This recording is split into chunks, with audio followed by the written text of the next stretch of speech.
donde él decía todos los seres humanos vamos a tener lo mismo, todos los seres humanos vamos a ser iguales y los vamos a tomar de la mano y vamos a vivir en un lugar donde ya no hay clases sociales, donde el dinero ya no es problema porque ya no existe el capital, ya no hay quien explote a otro y vamos a ser felices viviendo así. ¿Será que eso se logró comprobar? Entonces ahí nos damos cuenta que la filosofía no es una ciencia, porque no necesariamente la filosofía se va a basar en un método para comprobar los resultados que nos están dando. No puedo lanzar 20 ideas sobre un tema específico, jurídico, político, económico, de varios tipos. La diferencia con la ciencia es que la ciencia sí va a decir buscar un método. Por ejemplo, voy a tratar de analizar el comportamiento de los individuos que están en este salón. ¿Por qué guardan lugares a sus compañeros? Por ejemplo, ¿sí? ¿Por qué será? Lo primero, si yo les pregunto por qué lo guardan, porque son mis amigos, ¿verdad? Ah, bueno, yo ya encontré una razón. Segunda razón, porque no hay suficientes espacios, ¿sí? No es porque yo piense que ustedes son malas personas y prefieren que alguien esté sentado en el suelo y un bolsón esté en un escritorio, por ejemplo. Estamos hablando de un comportamiento humano. Eso lo hace el método científico. Yo estoy comprobando un postulado, entonces yo digo, voy a lanzar una hipótesis. Cuando ustedes, por ejemplo, van a llevar a cabo su trabajo de tesis, que eso lo van a poder, lo pueden hacer ya pueden presentar su plan de investigación, ya tienen aprobados 8 semestres, ya lo pueden hacer. Ustedes van a tener que hacer una hipótesis sobre un problema. Ustedes van a tener que identificar un problema. Y ya identificado ese problema, ustedes van a tener que dar una hipótesis de cómo solucionarlo. Y entonces usted va a decir, sí, vamos a utilizar el método científico, vamos a utilizar el método analítico, yo voy a utilizar resultados, voy a hacer entrevistas, voy a verificar si efectivamente la hipótesis que yo lancé es o no comprobada. En un trabajo de investigación puede ser que al final su hipótesis no se compruebe. Lo que usted postuló como una posible causa de un problema, se va a dar cuenta al final que no se puede comprobar. ¿Sí? Por eso les ponía yo acá divididos en estos cuadritos, porque ahora viene algo bien interesante. Este curso, ¿cómo se denomina? Filosofía del derecho. Entonces, ¿el derecho dónde está? ¿Acá o acá? ¿Dentro de la filosofía o dentro de la ciencia? Pero tenemos un curso que se llama Filosofía del Derecho, pero estamos en la Facultad de Ciencias Jurídicas y Sociales. Es interesante el tema, ¿no? Lo que tenemos que hacer es separar. Vamos a hacer algo para complementar.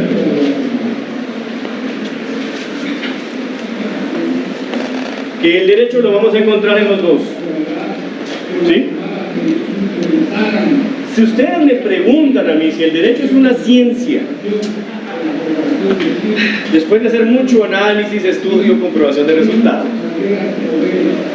uno posiblemente llega a la conclusión de decir, bueno, tengo que definir un criterio y yo tengo que saber cuándo mi postura es decir, es una ciencia.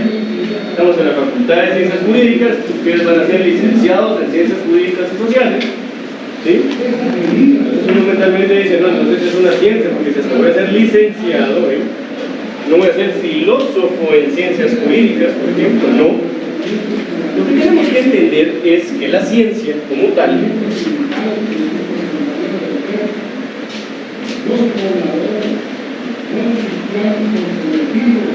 son los métodos.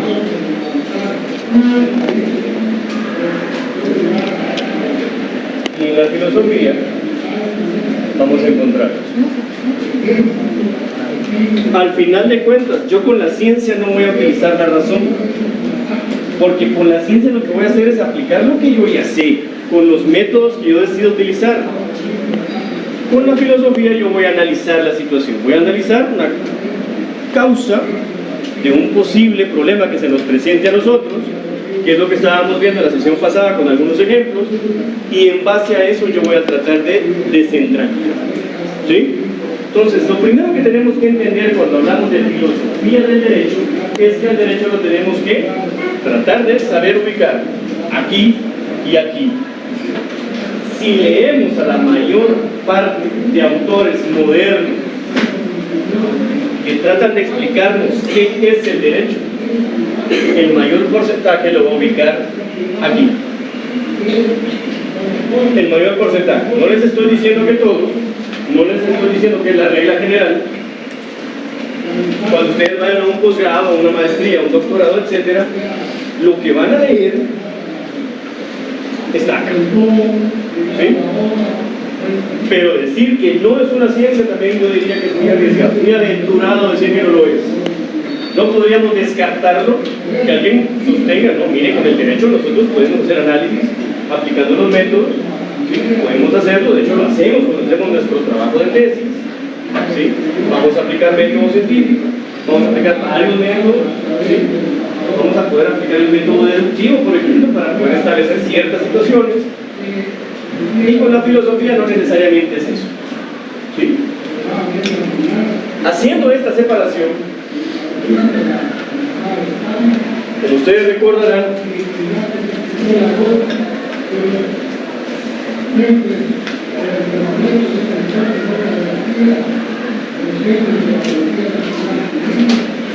la filosofía, no la filosofía del derecho, sino que solo la filosofía, de etapas. En esas etapas, el primer lugar donde ubicamos nosotros a la filosofía es en la antigua Grecia. Posteriormente, los romanos, se ubican tal vez en un alto ahí para ver la. Pero cuando lo ubicamos en Grecia, nos tenemos que ir probablemente hasta Tales de Mileto, cuando se empieza a analizar ya ciertas situaciones, ¿sí? ¿Qué es lo que querían los griegos? ¿O por qué los griegos utilizaban la filosofía? ¿Cuál era la razón de que ellos lo utilizaran? ¿Qué pretendían ellos? ¿Qué creen ustedes que pretendimos aquí en la clase pasada? ¿Qué buscaban, por ejemplo, cuando se decía quitémonos la venta de los ojos? ¿Qué les decía yo? ¿Qué buscaban ellos con eso? ¿Qué era lo que se pretendía con eso? ¿No? Conocimiento, ¿cuál que dijo realidad? Seguimos buscando la verdad el día de hoy, pero o sea, sí es parte de, pero lo que ellos estaban buscando era entender algo, buscaban entender.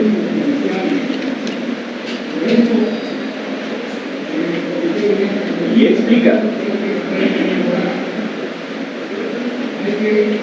por medio de la razón. ¿Qué era lo que ellos buscaban explicar? ¿Por qué existimos como seres humanos? ¿Por qué en una época del año llueve y en otra hay calor?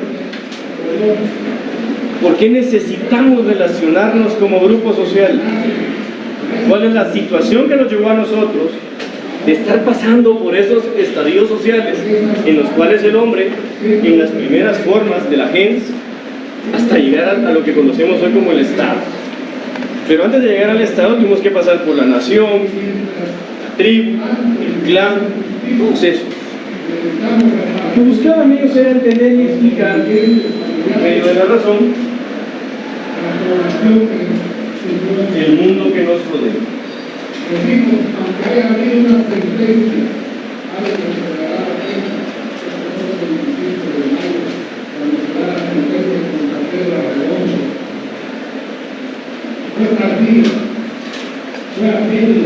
Ellos buscaban entender y explicar el mundo por medio de la razón. Por eso es que nosotros decimos que la filosofía no puede ser una ciencia. La tenemos que separar de la ciencia porque ellos solamente hacían un análisis, ¿sí?, para entenderlo. No es que estuvieran aplicando sus pensamientos y a comprobarlos. Aristóteles, por ejemplo, ¿qué era lo que decía Aristóteles? Es un ejemplo tal vez un poco... Bueno, no hagamos ninguna explicación ni justificación, pero ¿qué era lo que decía Aristóteles con relación al amor? Él decía que el amor tiene que ser entre hombres. El amor era entre hombres. Entonces cuando le decían, y el otro ser viviente, similar al hombre, con unas diferencias, tiene que ser para fines reproductivos. Claro, es una afirmación de un pensamiento que él tenía. Él concebía que el amor era solo entre iguales, entiéndase entre hombres, pero para la permanencia de la vida tenía que estar la mujer. ¿Por qué? Porque era obvio que podía alumbrar a la mujer y no el hombre. Por eso les digo, es solamente un pensamiento. ¿Sí? Él decía, el hombre necesita de la mujer para reproducirse, pero el amor puede ser y tiene que ser entre hombres. ¿Sí? Porque ahí no hay ningún vínculo que a ellos los una, en el cual puede haber algo al posterior. Claro, es un pensamiento filosófico. Entonces les decía, es un ejemplo un poco curioso, peculiar, que podemos citar. Pero si ya lo vamos aplicando a la realidad de otros temas, de otros aspectos de la vida de los mismos griegos, nos vamos a dar cuenta que ellos no eran precisamente pueblos conquistadores. Ellos eran las polis, todas estaban conviviendo en un mismo territorio, pero no eran una nación como tal, sino que eran varias polis que conformaban, varias ciudades que conformaban la antigua Grecia y que tenían rivalidad una con otra. Cuando nosotros nos damos cuenta de que ellos se enfocaban mucho en el individuo, en ciertos aspectos muy importantes, vamos a ver que los griegos dan el punto de partida para un imperio que vino después, que se convirtió en república, que es Roma.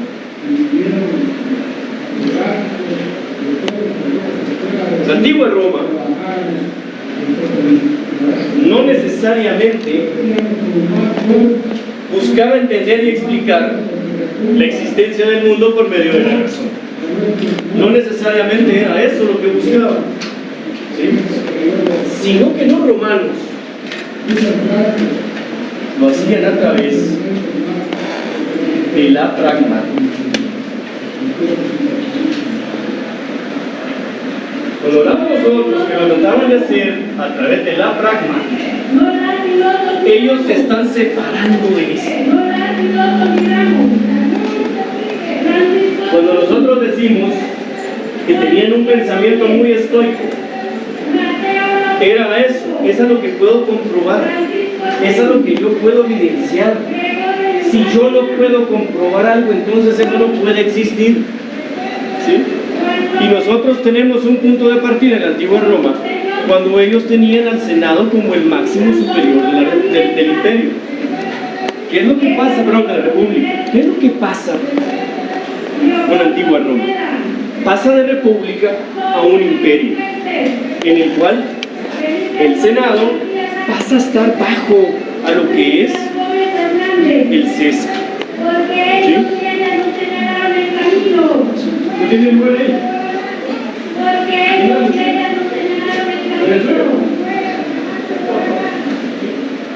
Para recordar a nuestros compañeros y compañeras, entonces también tenemos arte.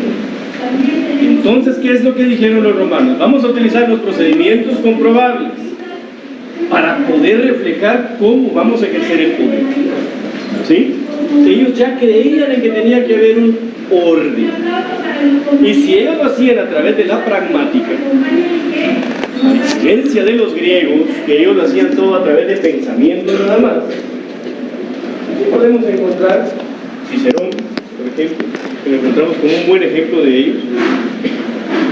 Séneca podemos encontrarlo ahí también, un ejemplo también muy gráfico. Pero lo que quiero llegar con ustedes es que entre estos dos, nosotros tenemos lo que actualmente vamos a ver que es la filosofía del derecho. ¿Y por qué vamos a llegar a la filosofía del derecho? ¿O qué camino tuvimos que pasar para llegar a la filosofía del derecho? Posteriormente a estos dos estadios sociales, en relación a la filosofía,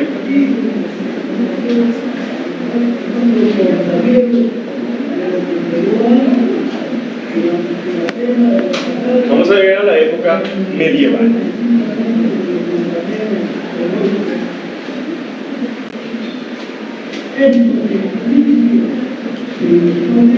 En la época medieval nos vamos a separar de pensamiento del individuo, nos vamos a separar de la pragmática y nos vamos a basar exclusivamente en todo lo relativo a la filosofía, a una deidad. Esa deidad, como nosotros la conocemos en nuestra religión, si lo aplicamos al caso concreto de cómo nosotros hemos evolucionado, nos vamos a topar que en la Edad Media era una época muy difícil de vivir, ¿no? Usted, por pensar distinto, podría ser considerado un hereje, porque se estaba saliendo del orden religioso, ¿sí? Pero tuvo que pasar algo muy importante, que es el otro estadio,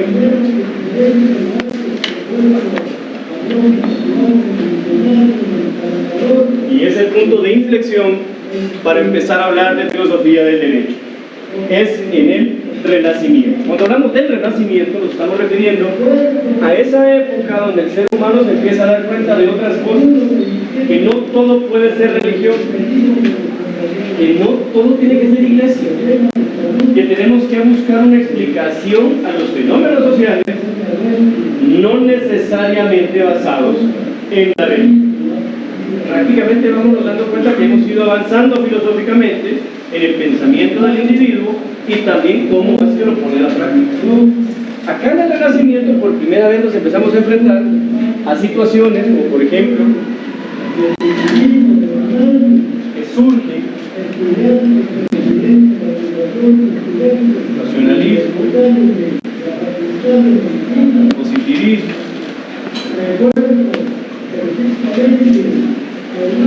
justnaturalismo,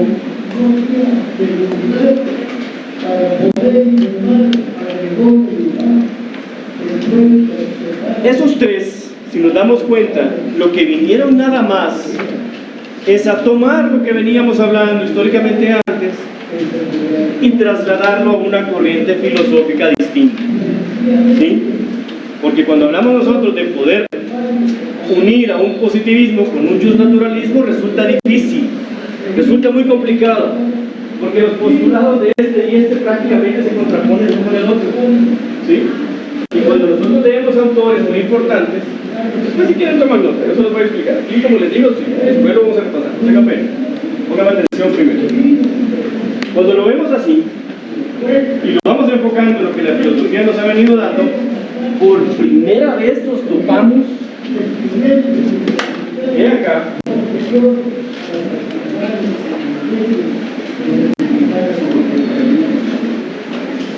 empezamos a estudiar el derecho separando de iglesia. Algunos otros no solamente hicieron la separación de iglesia, sino que dijeron que hay que separarlo del Estado, que no tendría razón de ser, ¿sí? Y otros decían, no, es que el Estado no existe, porque el Estado es el derecho y el derecho es el Estado, por ejemplo. Al final de cuentas, cuando nosotros nos damos cuenta en esta etapa jurídica del derecho, nos vamos a empezar a topar con ideas como el contrato social, nos vamos a empezar a topar con algunos naturalistas, como por ejemplo el Tomás de Aquino, nos vamos a topar por ejemplo con un Hobbes que empieza ya a hacer análisis profundo del Estado, el derecho también, y nos vamos a dar cuenta que empiezan a darse evolución de ideas, materializándolas con la separación del Estado, y no solamente la separación del Estado de la Iglesia, sino que entender que el Estado tiene un poder, y ese poder lo vamos a tener que dividir. ¿Hubo que tener algún tipo de proceso para llegar a esa conclusión? Sí, porque el Estado, como ustedes lo vieron en teoría del Estado, el Estado tiene funciones, y esas funciones tienen que estar separadas, no las puede concentrar una persona. ¿Cómo era que se hacía antes del Renacimiento? Antes del Renacimiento era el monarca, era el rey, y él concentraba todas las funciones. Por supuesto, las podía delegar, pero al final de cuentas, él era el que ordenaba.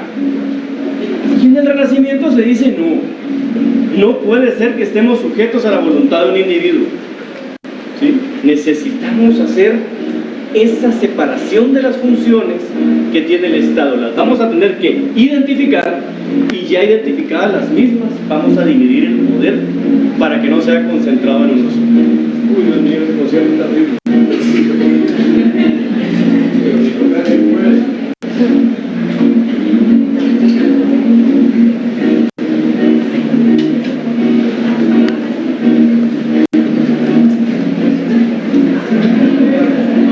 Bueno, en la época en la que estamos actualmente, no nos reímos.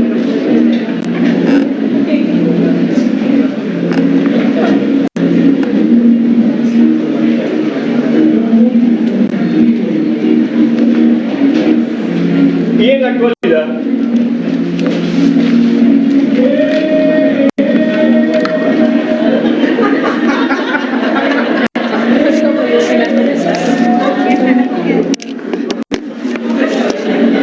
¿qué es lo que hacemos nosotros ahora? ¿O qué es lo que ya nos enfocamos? Porque ya logramos determinar que efectivamente no estamos sujetos a la voluntad de un individuo. Ya nos dimos cuenta también que hay ciertos factores que influyen en la sociedad, pero todo tiene una situación que analizarse desde estos aspectos.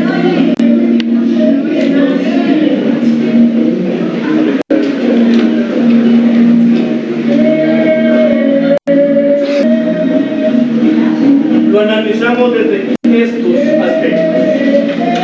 Yo primero me tengo que apoyar en la historia. ¿Sí? Cuando nosotros vamos a encontrar una justificación para una situación específica, si yo les preguntara a ustedes han leído de su Constitución, ¿creen ustedes si nosotros hacemos un análisis solo de entre ambos? Y aparte de la parte dogmática constitucional, yo ahí, ¿en dónde lo puedo yo ubicar de una forma muy fácil? Es muy fácil, el tema de la educación. Cuando vemos nosotros que nuestra educación es laica, es porque se ha determinado que la educación no debe ser dominada por la religión. La educación debe ser libre de la religión. Tenemos que separar. Sí, está muy bien, reconozco la religión y todo, pero la tengo que separar de eso. No lo puedo dejar ahí. Ya que nosotros hacemos este tipo de análisis de la filosofía, ya separamos la filosofía de la ciencia, ya podemos entrar a ver la filosofía del derecho,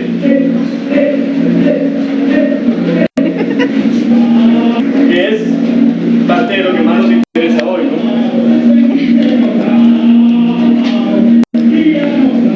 La filosofía del derecho como tal va a ser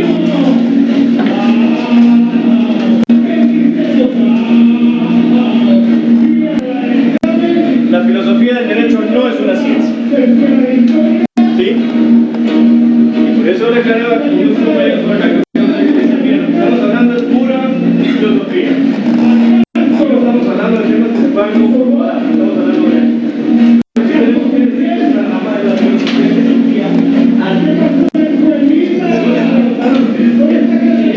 normativo, yo lo que voy a tratar de sacar es algo.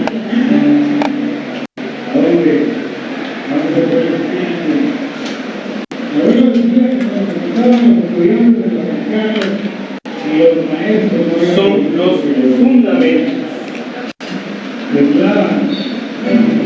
Yo voy a tratar de poder estudiar, voy a buscar estudiar cuáles son los fundamentos de ese orden normativo.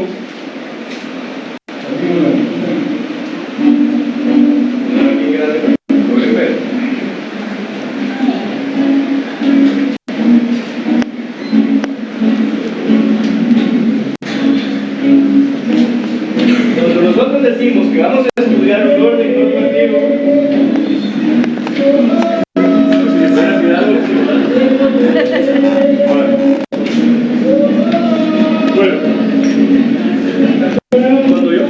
cuando yo me refiero a esos fundamentos, ¿cuál creen ustedes que es el primer fundamento que yo voy a tratar tratar de buscar, tratar de encontrar en ese estudio. ¿Cuál creen ustedes que es el primero? ¿Por qué tenemos, por ejemplo, una constitución? ¿Por qué? ¿Cuál fue la primera constitución de la historia?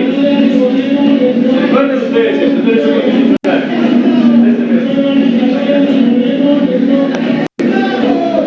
Guatemala, la historia de qué? ¿Cuál? No, de delegar sus poderes que tenía. Es lo primero que yo voy a tratar de encontrar a través de esos fundamentos.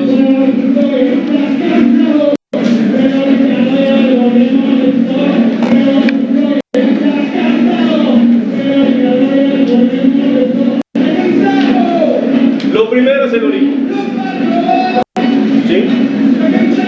Así como dijeron ustedes ahí, algunos dijeron de Francia, bueno, pusieron otros ejemplos aquí de 1808, Guatemala, la de Bayona.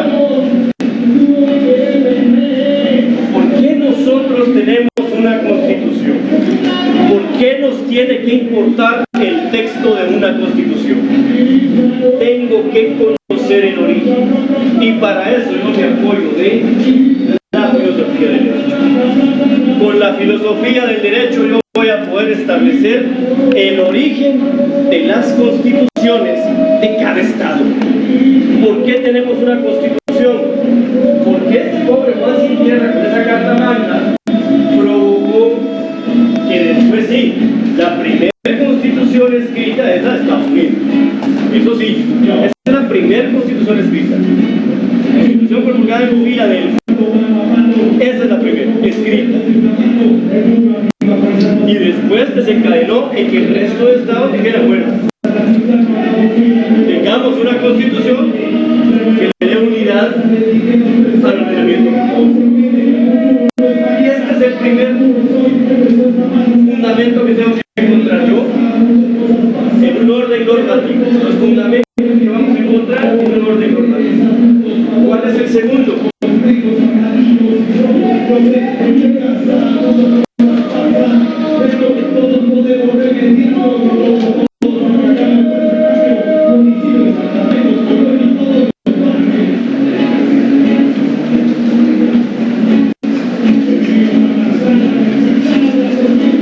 Ahora tengo que encontrar su naturaleza jurídica. Cuando yo me refiero a ubicar su naturaleza jurídica, lo que estoy haciendo es dónde la puedo, en cuál de todas las escuelas jurídicas yo puedo encuadrar un orden normativo. ¿Será que pertenece a la familia romana que fue divergente? La función de un orden normativo. ¿Cuál va a ser la función de un orden normativo? ¿Para qué lo necesito? Siguiendo el mismo ejemplo de la parte, ¿sí? Ya sabemos dónde surgió, ya sabemos su naturaleza jurídica. Ahora necesito saber para qué sirve. Y hoy vemos también cuál es la función de la parte. Proteger a los individuos de la función de cuando un funcionario se exige, abuse y violente una garantía fundamental. La excepción de los... Veamos ahora entonces esa fundamentación política que tiene que tener un orden normativo. Cuando hablamos nosotros de una fundamentación política que tiene que tener un orden normativo, me estoy refiriendo a quienes decidieron, a cómo fue que nosotros como individuos llegamos a establecer que tenía que haber una protección ante un exceso, ante la violentación de una garantía fundamental. ¿Dónde lo plasmamos nosotros? ¿Dónde lo reconocimos? ¿En qué momento decidimos? Bueno, ya sabemos dónde era lo que hicieron, ya sabemos cómo es esta naturaleza jurídica, ya sé para qué sirve. Ahora tenemos que entender la moral. No podríamos tener nosotros normas jurídicas contrarias a estas. No podríamos.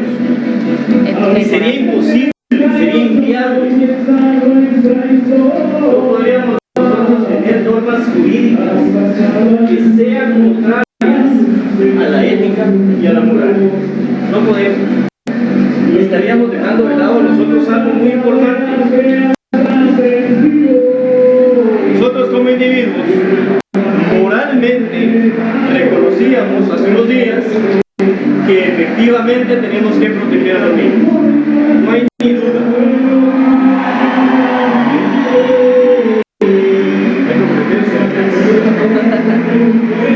Justificación. Digamos con los mismos ejemplos. ¿Está justificado tener normativa que proteja a los niños, a los menores de edad? Sí. ¿Está justificado que tengamos una norma jurídica en la cual se le dé unidad a todo el ordenamiento jurídico y que por encima de esta norma no hay otra? Porque no podríamos tener nosotros dispersas las normas de forma horizontal y que hubiera algunas que contradigan a otras. Tiene que haber una que puntualmente regula todas y tengamos cómo poder establecer si es o no es justificada la aplicación de cierta norma. ¿Qué pasa cuando hacemos ese ejercicio en un caso concreto y no encontramos una justificación para una norma jurídica? ¿Qué tenemos que hacer? Acuérdense de procesar constitución. ¿Qué tendríamos que hacer? Ya me di cuenta que hay una norma que no es justificado tenerla. Entonces, ¿qué hago? ¿Qué tengo que hacer? ¿Qué pasa si algo contraviene la Constitución? Si hay una norma que contraviene la Constitución, por eso de modo presupuesto de ingresos y egresos del Estado. La Corte de Constitucionalidad declaró inconstitucionales algunos artículos del presupuesto que teníamos para el 2025. ¿Qué hizo? Los expulsó, los sacó, los eliminó. ¿Por qué? Porque no está justificado ese orden normativo. Va en contra de la Constitución. No puedo tener esa norma que va contraria a la ley de la Constitución. Fíjense ustedes que hay unos temas en estos aspectos de las inconstitucionalidades. Por ejemplo, había un delito, cuando en los años todavía estaba ese delito, pero por ejemplo, es una rama de la filosofía que estudia los fundamentos del orden normativo. ¿Alguien más? Una rama de la filosofía que estudia el orden normativo.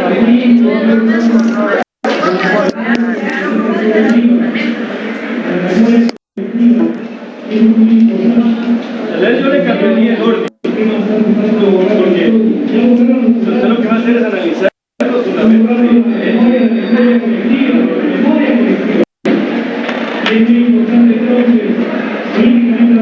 porque hay que entender varias cosas, ¿verdad? O sea, no es lo mismo derecho que justicia, no es lo mismo legal que jurídico, no es lo mismo.